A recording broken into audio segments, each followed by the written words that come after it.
It's Cafe Mocha. I am sitting here with Jermaine Dupri, 20th anniversary of So Deaf.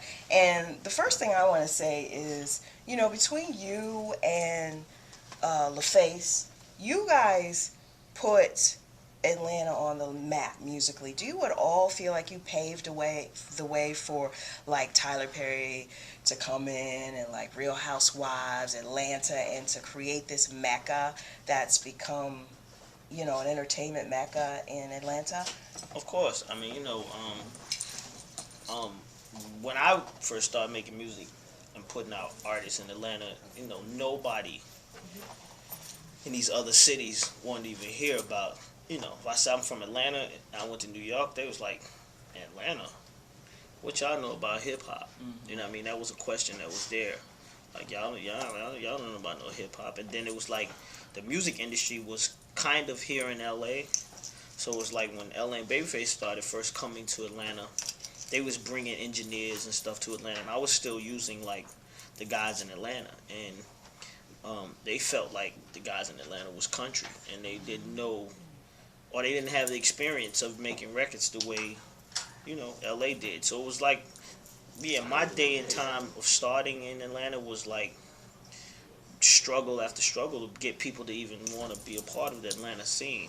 So yeah, what they doing now, it's much easier to even say that it's love and hip hop in Atlanta happened because of the things I was doing, the things Dallas was doing, and the stuff that LA and Babyface eventually started doing. So, when I heard that the 20th anniversary was happening and you were doing a big concert, I was like, that is going to be hot. First of all, how did you come up with the idea, and how did you convince everybody to get in and do it? Well, it's funny because that's the funniest question of all. How do I convince everybody to do it? I don't know what. I don't know if I must have died and left for a minute, and people heard that So Def had problems with their artists, but I'm not. I'm not part of that. Whatever people think, like me and my artists are like family. Like we are like more like brothers and sisters that always see each other and have a connection, no matter what happens in each person's life. So, um, me reaching out to any one of my artists and saying let's do this show is always like, you sure we gonna do it? That's their reaction is, are we gonna do it? Are we gonna really make this happen? So, um, getting them in line to do this was nothing. You know what I mean? It was like, let's just make sure it happens. Um, Crisscross probably was like the one that I was most nervous about, and I shouldn't have been, but I was, because Crisscross wasn't on So Def. So I thought that they was gonna say that first of all. Like I thought they was gonna be like, well, we weren't never part of the label. But they was the introduction of what So Def became. So it was very important that they were there, because they actually basically made the world know who I was, which allowed me to have So Def. But the great thing about So Def and you is that it wasn't just about the hip hop. You were the young hip hop dude, but you had escape. You had the R&B flavor. Um, is it the same side of the brain? Do you use the same muscle to do the hip hop as the R&B? Yeah, for I know, what I mean, I know what ingredients. It's like making a cake. You cook. Yeah. All right, if you go in the kitchen and you make a cake, you don't make the same. You don't use the same ingredients to make a pie. Right. You know what I mean? You know the difference between you're the same chef, but you just make a pie and you make a cake. It's the same thing like that with me. I know what I'm doing in the kitchen. I heard that. I like that. Okay, so the anniversary concert coming up February 23rd in Atlanta. What has to happen for it to hit New York, LA, maybe Chicago? I'm not really sure exactly what has to happen. I mean, it has to, this one has to come off a huge success, and it's got to be a success from me, not because of ticket sales and the public. It's got to be a success on the inside. Like, I got to leave the show feeling like this was like one of the most incredible nights I ever had, because if it feels like it was like too stressful and too much work for me, then I'm going on the road is going to be double whatever that night felt. You know what I'm saying? So if it feels like it was just so smooth and it felt like it was organic and it just happened and everybody's show came off and it's beautiful, then of course you're gonna have some some kind of hiccups in the show. It's one show, and we don't get that much rehearsal, and so of course you're gonna have some kind of hiccups. But the way the show's designed, it's not designed to have that many hiccups. So hopefully, if it comes off right and everything works, and the sponsors want to be involved for a whole tour, then it could possibly be a tour. Jagged Edge wants this to be a tour. By the way, they are the ones they got the signs up like tour. And what about the Brat? Can we expect new music from her? Yeah, I mean the Brat is definitely working on new music.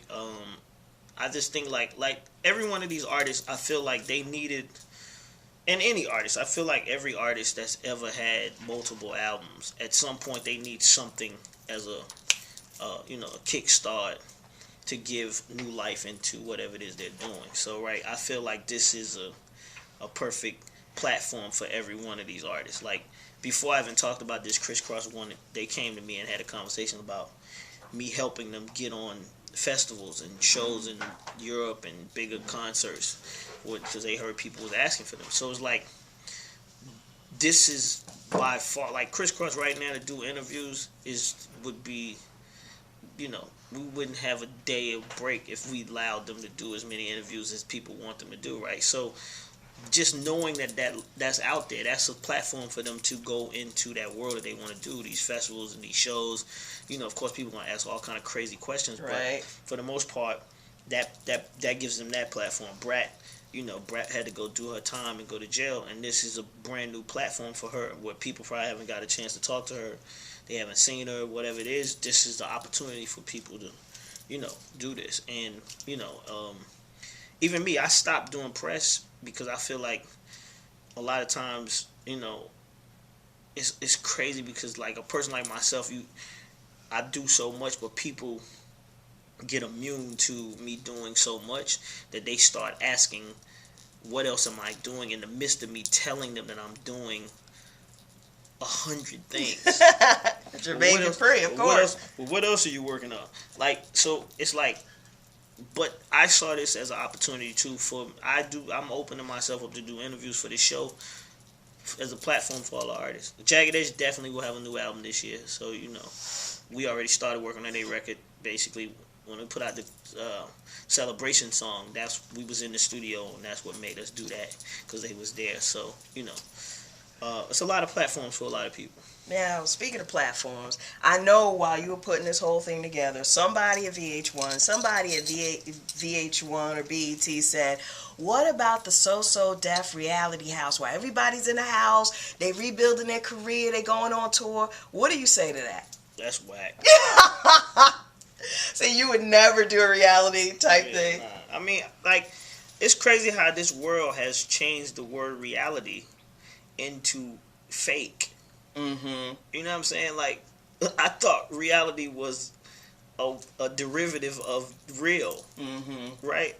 But it's turning out to be fake. Like, all this reality stuff that people are calling reality is not really happening.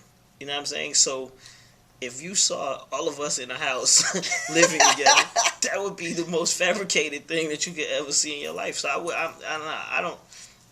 no way.